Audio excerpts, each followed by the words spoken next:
Hey everybody! Hello. Welcome to Think on These Things, and we are starting off in Genesis, and we're just going to be going through, First two chapters. kind of section by section here, and just taking kind of a page out of Maria von Trapp's book. Start at the very beginning. A very good place to start. What's that? From Sound of Music. Huh. Anyway. So do you want to pray quick before we get started on the Alrighty. Bible reading? Thank you, Lord, for this day, God. Just pray that your word speaks to us and inspires us as we go through these two chapters in Genesis. Just say this in your name, amen. Amen. The account of creation in Genesis 1, that's where we're starting off. Genesis 1 verse 1. In the beginning, God created the heavens and the earth. The earth was formless and empty, and darkness covered the deep waters, and the Spirit of God was hovering over the surface of the waters. If ever you have anything you want to jump in and say, just... Yeah, I will. Okay.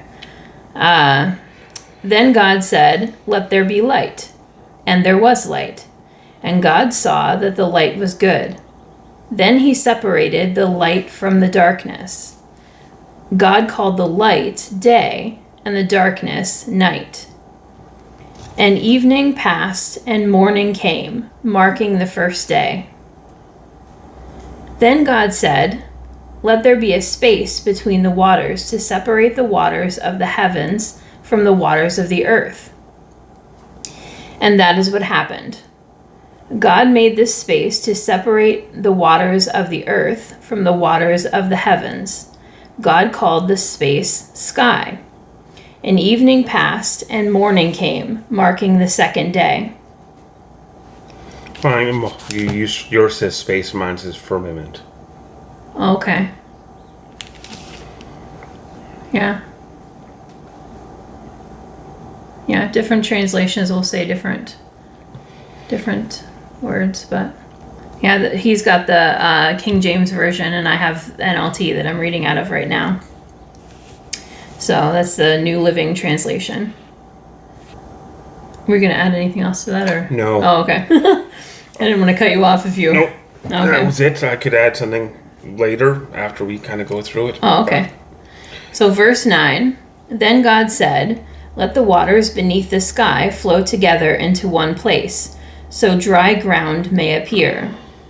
And that is what happened. God called the dry ground land, and the waters seas. And God saw that it was good. Then God said, "Let the land sprout vegetation, every sort of seed-bearing plants and trees that grow seed-bearing fruit. These seeds will then produce the kinds of plants and trees from which they came." And that is what happened. The land produced vegetation, all sorts of seed-bearing plants, and trees with the same seed-bearing fruit. Their seeds produced plants and trees of the same kind. And God saw that it was good. And evening passed, and morning came, marking the third day. Then God said, "Let lights appear in the sky to separate the day from the night. Let them be signs to mark the seasons, days, and years. Let these lights in the sky shine down on the earth." And that is what happened. God made two great lights, the larger one to govern the day, and the smaller one to govern the night. He also made the stars. God set these lights in the sky to light the earth, to govern the day and night, and to separate the light from the darkness. And God saw that it was good. And evening passed, and morning came, marking the fourth day. Then God said, "Let the waters swarm with fish and other life. Let the skies be filled with birds of every kind."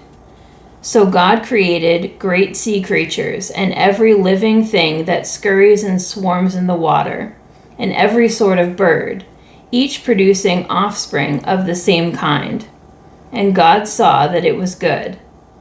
Then God blessed them, saying, "Be fruitful and multiply. Let all the fish of the seas and the birds multiply on the earth." And evening passed, and morning came, marking the 5th day.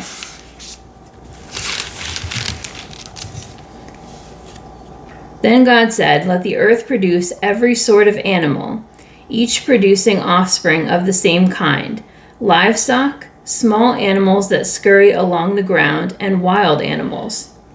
And that is what happened. God made all sorts of wild animals, livestock, and small animals, each able to produce offspring of the same kind. And God saw that it was good. Then God said, "Let us make human beings in our image, to be like us. They will reign over the fish of the sea, the birds in the sky, the livestock, and all the wild animals on earth, and the small animals that scurry along the ground." So God created human beings in his own image. In the image of God he created them. Male and female he created them. Then God blessed them and said, "Be fruitful and multiply. Fill the earth and govern it. Reign over the fish of the sea, the birds in the sky, and the animals that scurry along the ground." Then God said, "Look, I have given you every seed-bearing plant throughout the earth, and all the fruit trees for your food. And I have given you every green plant for food for all the wild animals, the birds in the sky, and the small plants that scurry along the ground, everything that has life." And that is what happened.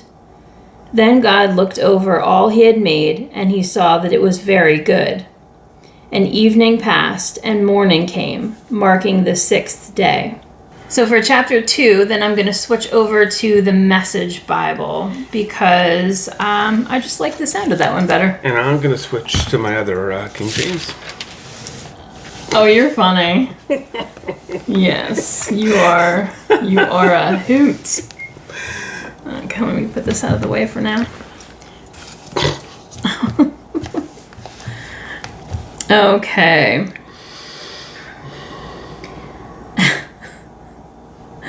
Sorry. Heaven and earth were finished, down to the last detail. By the 7th day, God had finished his work. On the 7th day, he rested from all his work. God blessed the 7th day. He made it a holy day, because on that day he rested from his work, all the creating that God had done. This is the story of how it all started, of how heaven and earth and when they were created. Did you want to add anything to? Not so far. Okay. And then we're talking about Adam and Eve in verse 5. At that time, God made earth and heaven before any grasses or shrubs had sprouted from the ground. God hadn't yet sent rain on the earth, nor was there anyone around to work the ground. The whole earth was watered by underground springs. God formed man out of the dirt from the ground and blew into his nostrils the breath of life. The man came alive, a living soul. Then God planted a garden in Eden in the east. He made the man he had just made. He put the man he had just made in it. God made all kinds of trees grow from the ground, trees beautiful to look at and good to eat. The tree of life was in the middle of the garden. Also, the tree of the knowledge of good and evil. A river flows out of Eden to water the garden, and from there divides into 4 rivers. The first is named Pishon. It flows through Havilah, where there is gold. The gold of this land is good. The land is also known for a sweet-scented resin and the onyx stone. The second river is named Gihon. It flows through the land of Cush. The third river is named, this version says Hiddekel, my NLT says Tigris, and flows east of Assyria. The fourth river is the Euphrates. God took the man and set him down in the garden to work the ground and keep it in order. God commanded the man, "You can eat from any tree in the garden except from the tree of the knowledge of good and evil. Don't eat from it.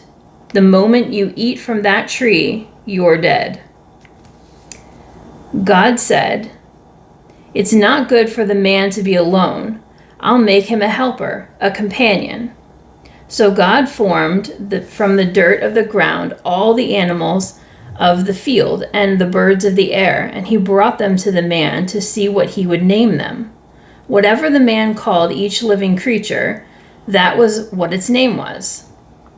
The man named the cattle, named the birds of the air, named the wild animals, but he couldn't find a suitable companion. God put the man into a deep sleep. As he slept, he removed one of his ribs and replaced it with flesh.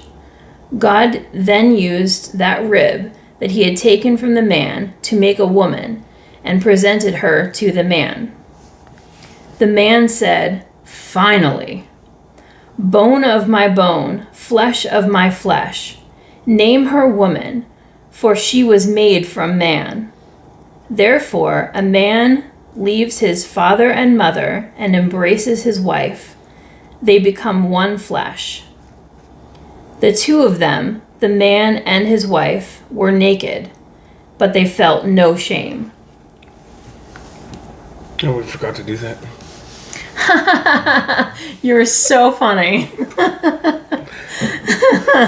Joking around saying we should just do the first two chapters naked because, like a theme. We're just naked and we feel no shame. It's biblical. Just kidding.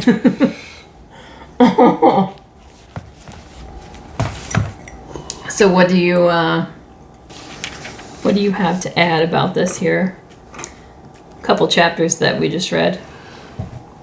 Well, the first two chapters is where you see a lot of pop in my head a lot of the debate where people say the earth is flat, and where people say no, it's a globe.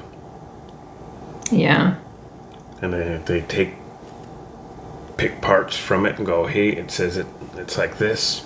Yeah. But I think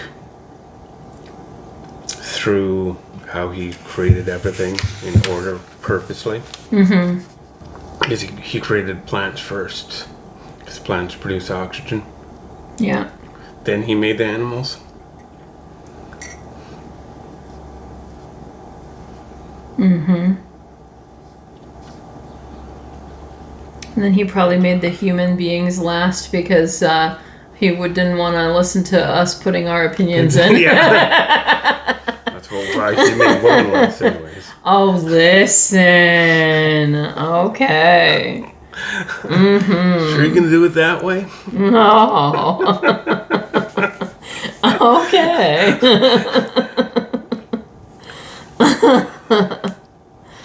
Oh.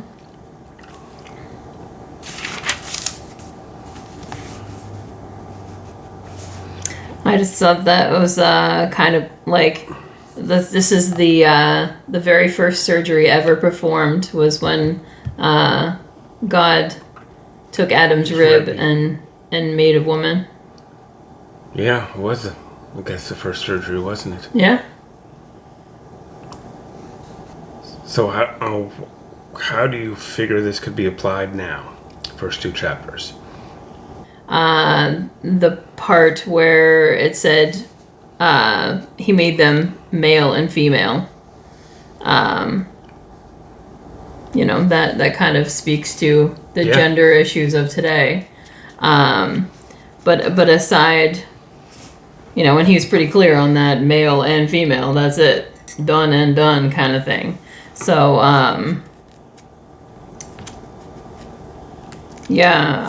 aside from that portion, I'm not really sure, because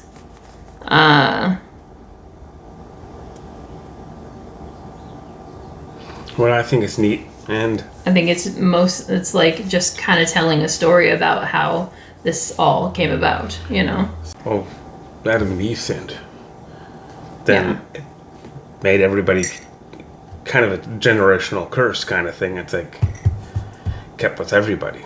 But when you said before they were dumb or whatever, like, were they dumb? Like, they were, the way that God made them, they were very intelligent. Yeah. Right? So they were just tempted and they fell. Yeah. They stumbled and fell. So that can happen to anybody, no matter how smart they are. You could say a dumb mistake. Yeah. Sometimes smart people do a thing that they know better, and then they're like, oh, why did I do that? Yeah. Like when I slashed open my thumb, Oh, yeah, when at work, yeah. and I'm doing something, and I did a silly mistake, which I knew better. Out of like 5 of the ribs, 4 of them, the bone was up. And I just grabbed it and went. Yeah. So that was a dumb mistake. 100% avoidable. I just grabbed it and without thinking. Yeah. But, I mean, as we all know, the devil is quite persuasive. Yeah. So, he's a liar and he's persuasive, and he has no shame in doing it. No, he does not. But So, when you see creation, you can, from creation to say up to the flood, or you could say just after the flood, there are people like creationists. There's probably a well-known one, or fairly well-known, Kent Hovind. yeah. And he'll go through it and be like, hey, these are the steps. And he'll take kind of side-by-side comparison through what it says in the scriptures to what we know how things are, like I would say in a scientific frame. And we see this, and he even tells about how creation is when it started, and this and this and this, and this is why. It's like, that's really interesting. Mm-hmm. Yeah. And I think down here at the end where it says about, therefore a man leaves his father and mother and embraces his wife, and they become one flesh. Like you hear that oftentimes, like at weddings and stuff like that. And just like that's the origin. This is where, like, Genesis means origin. Like it means the beginning. Yeah. And so and this, it tells you right there, like, that's the origin of where it came from. Yeah, and that was in the first surgery and basically the first wedding. Yeah. Yeah. And there's, when it says go through all 6 days, there's a few versions of the Bible that says a day and not the day. Okay. Because Yeah. there's only one the. Yeah. The 1st of March. There's no other 1st of March. It's that one. Well, there is, but it's just in a different year. But I'm talking about 1 year. There's only the. Yeah. It's like the first day. It was not a day. Because that's where they go for some people believe the gap theory, that there was thousands or millions of years in between each day. Mm-hmm. They were reference, a day's 1,000 years and 1,000 years a day. Yeah. But it's like, no, it's just like time has no meaning to God. It was actual 24-hour period. Yeah. 1 day. Yeah. And I think that's really important. Because it's like, no, it proves a young earth. Because you could take from Adam to Noah, and it's like 4,000 years. Or whatever it was. Adam to Noah? 4,000 years? Or 2,000, sorry. I don't think so. Maybe. I don't know. I don't remember, but I didn't think it was that many. I could be wrong though. I guess we'll find out when we get to that point. Yeah, I could be wrong. We could find a genealogy. Yeah. There's a lot of genealogy charts you could... Yeah, my study Bible there probably has something like this. It's got a lot of charts and things in there. But on that topic though, like the Bible does say that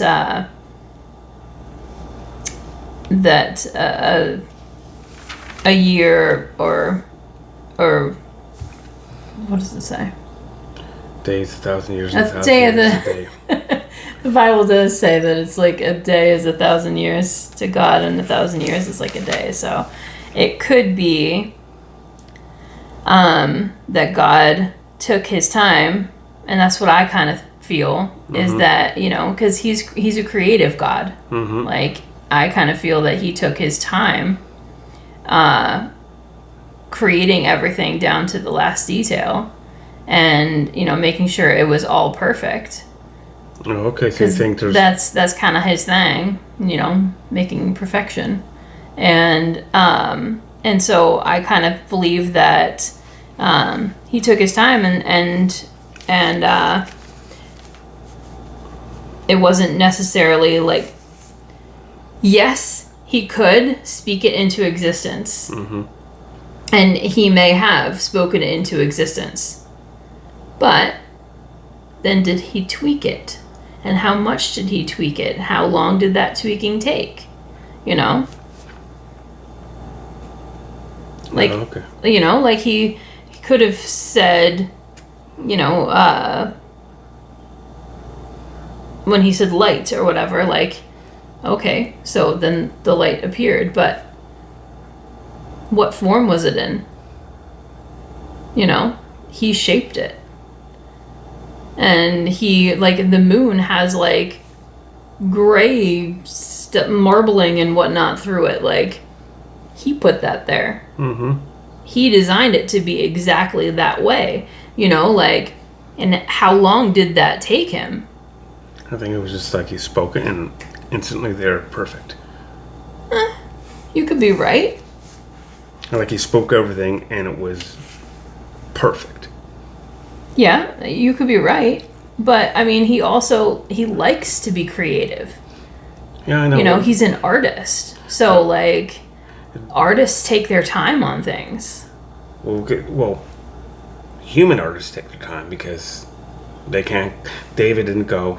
Michelangelo didn't go, David, a statue. Statue of David, and poof. It was perfectly carved. Yeah. He had to physically do it and think about it and plan it. Okay. Where God just is limitless and he just spoke it and it was there. Perfect. And it could have been that way, but I also think, like, he's creative. Yes, I know. Like, I don't see why he couldn't have taken his time on that. You see where there's an argument of different, belief systems here? See? Mm-hmm. We believe different things. But we can still be friends. Listen. Get out of my house. Oh, fine, I'm taking my cats. Sleepy, lazy cats. But, yeah, I don't know. That's what I think. And I actually have a video on this on YouTube, so you can go watch that if you want. And that's just kind of my opinion of like I said, what I believe.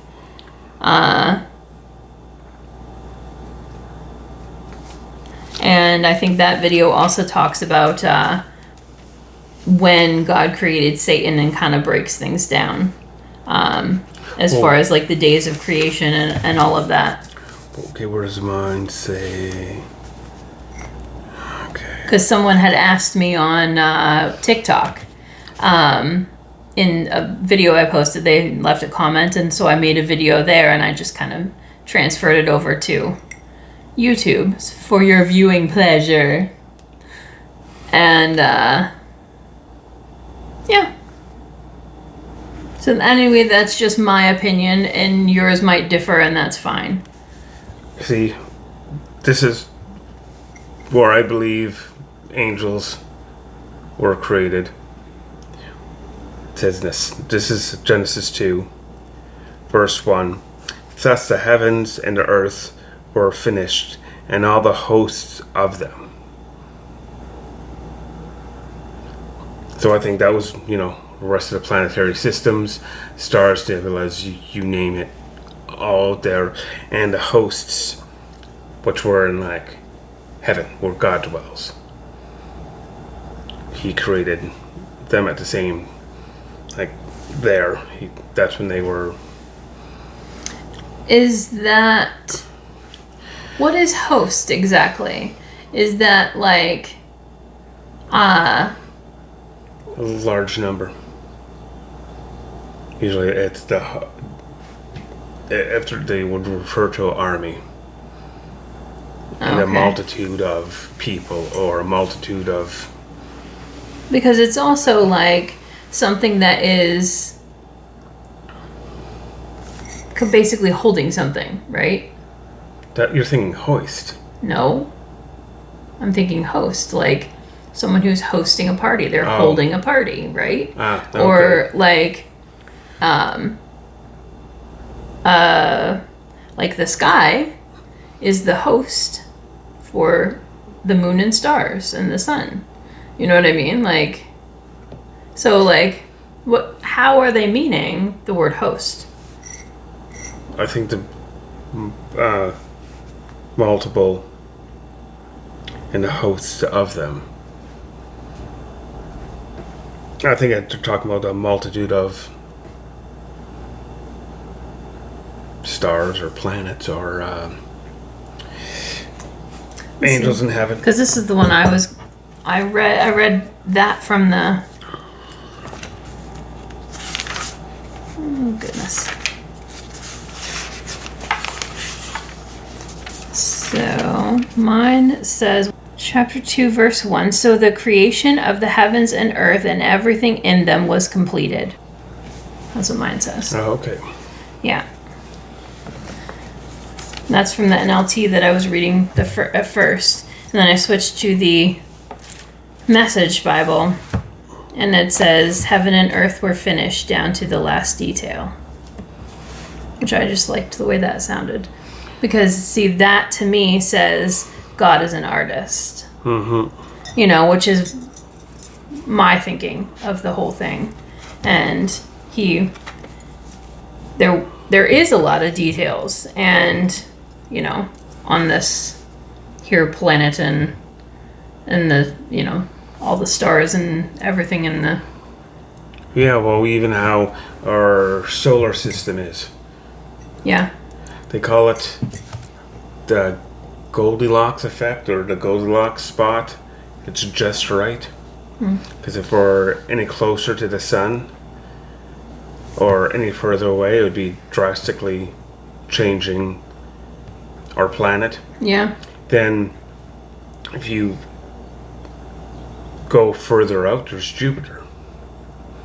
That protects Earth from a lot of things.